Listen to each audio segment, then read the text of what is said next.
28 février 2026, peuple d'Afrique, recevez nos salutations. Le monde s'est réveillé ce matin avec cette reprise des hostilités. Parce que bien avant la guerre de 12 jours, pour moi, on est juste dans une sorte d'accalmie. C'était sans surprise. Toute analyse pouvait voir ça venir. On s'attendait à ça, mais quand est-ce que ça allait arriver, les moments précis, seulement nous voyons que les mondes, les gens, en tout cas la toile, les pro-Iran, c'est-à-dire ceux qui se voient dans le carcan du monde, c'est-à-dire des opprimés, le sud global, ceux qui ont longtemps subi esclavage, colonisation, néocolonialisme, ceux qui ont tout subi et qui continuent de subir encore se rangent derrière l'Iran. De l'autre côté, les amis des agresseurs, des bourreaux aussi, ont choisi leur camp. Mais dans tout ça, c'est la position des Africains souvent qui fait pitié. Je vois certains Africains choisissent les camps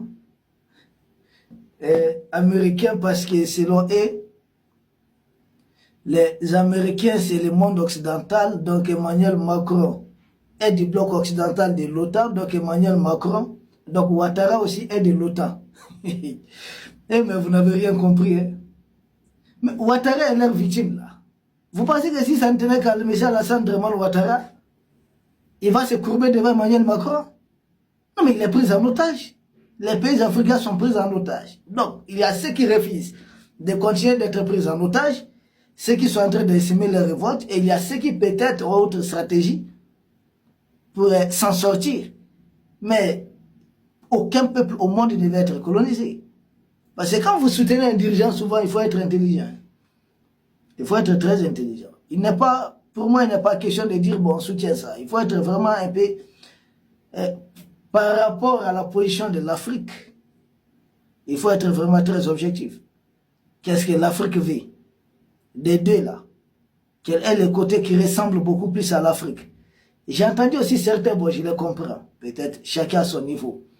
Ah oui, mais les panafricains ici là avaient soutenu Donald Trump. Mais attendez, entre les mal et les pires, on choisit quoi? On choisit les mal. Si Biden était resté au pouvoir, vous savez, maintenant on a trouvé le monde en pleine guerre nucléaire, dans une troisième guerre mondiale. Parce que Biden, à son départ, il était déjà, non seulement il avait permis aux mercenaires de l'OTAN, déguisés en troupes des Zelensky ukrainiennes, de mettre pied en territoire russe, principalement au niveau de Kursk. Trump, pour moi, il ne va pas accepter ça. La Russie, c'est la première puissance nucléaire du monde, devant les États-Unis.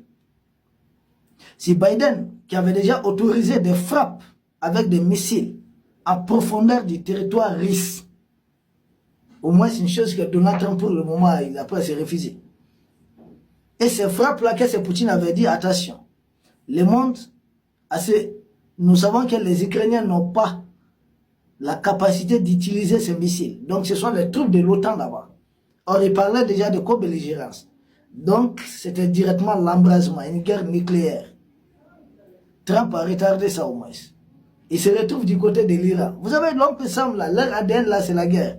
Vous n'aurez aucun président américain au monde qui va vous dire qu'il n'est pas pour faire la guerre. En tout cas, pour le moment, ce président n'est pas venu. Tant qu'ils sont la superpuissance de ce monde, ils vont continuer à faire des guerres. Ils vont prendre Maduro, ceci. Capturer un président, ça n'a pas commencé maintenant.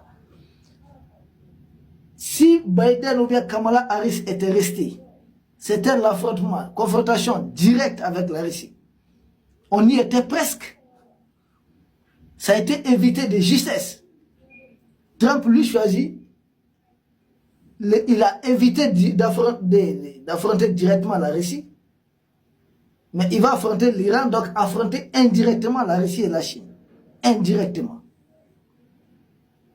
À ce stade, on ne peut que donner d'abord des informations et parler des objectifs. Les objectifs des États-Unis et alliés qui attaquent, c'est clair, c'est renverser les pouvoirs en place, renverser les régimes.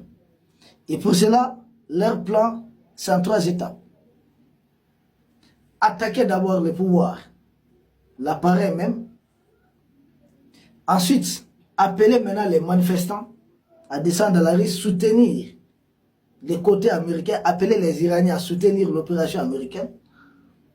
Et derrière, encourager, il a même lancé un appel à l'armée de faire un coup d'État à prendre le pouvoir. Mais ça va se passer comme les plans américano-israéliens, ça va se passer comme ça, c'est un autre débat. Et ça va se passer comme ça, c'est un autre débat. Bon, pour le moment, on constate. On constate parce que peut-être il y a des manifestations de gauche à droite, de part et d'autre, mais est-ce les alliés américains de la région veulent réellement du renversement du régime en place en Iran? Parce qu'il faudrait voir les conséquences. Si l'Iran devenait, voilà, ses pouvoirs aussi ouverts comme le veulent les impérialistes, est-ce que ce vent ne va pas atteindre les pays tout autour? Aujourd'hui, si l'Iran, renverser l'Iran veut dire quoi? C'est avoir un pouvoir pour Benjamin Netanyahu en place. Et ça veut dire quoi directement? Ça veut dire être à la frontière pakistanaise, être à la frontière turque, savoir, oui, des militaires américains et des Israéliens à la frontière avec le Pakistan qui est une puissance nucléaire, à la frontière avec la Turquie, qui étant même membre de l'OTAN, même s'il collabore avec eux, a des dents aussi contre eux, et ça va se passer comme ça. Et c'est les puissances tout autour, j'avais vu, ils avaient précipité, provoqué un conflit entre le Pakistan et l'Afghanistan pour les détourner de cette opération qui allait commencer. Est-ce